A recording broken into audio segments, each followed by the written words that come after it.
My third article, I got to meet the Rolling Stones. So, Wait, what? yeah, I did. No, I mean, because they came to town, and I don't exactly know how I wrangled this, but there was a press event on this boat because they couldn't stay in a hotel. No hotel would have them. And so they rented like a yacht in the boat basin on 79th Street in the Hudson.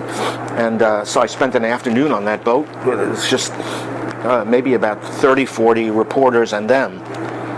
And so I got to meet all of them and talk to them and interview them and take a Polaroid picture of Brian, with his get-ups and all that stuff.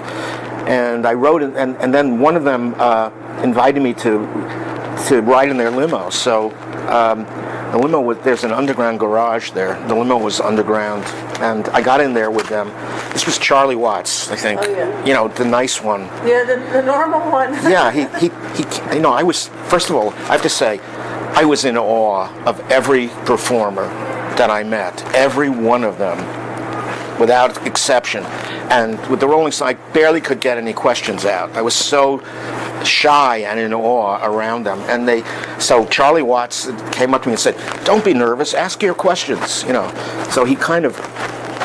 So then he invited me into their limo, and when the limo emerged from the garage, girls closed in on it from all sides and splayed themselves across the windshield, pounded on the windows, and got the door open and dragged Brian out of the door and started to rip at his clothing. And police, intervened, and they yanked him back into the car. And I was thunderstruck by this, because the show of ecstasy, Later, thinking back on this, I think, I wanted to be one of those girls, really, but I couldn't be, of course. There's no way that I could have behaved like that around a rocker, but I really, in a way, identified with them and felt very moved by it. But the guys were like, "Oh no, not again." They were very blasé about it. They were?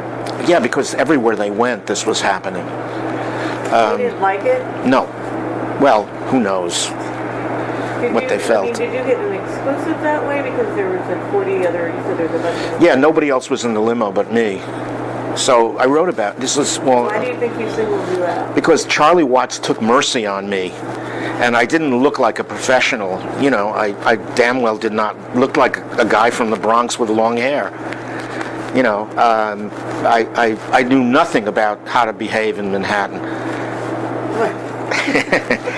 I didn't dress like I came from Manhattan. I had a halfpenny from England, from my trip to England, around my neck. A halfpenny is a coin with a hole in it. I don't think it doesn't exist anymore.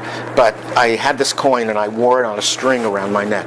You can imagine that's not Manhattan, So, but I think for somebody like Charlie Watts, he took pity on me, basically. So, and I think that probably I was so shy that a lot of these performers felt that they could open up around me, which they did.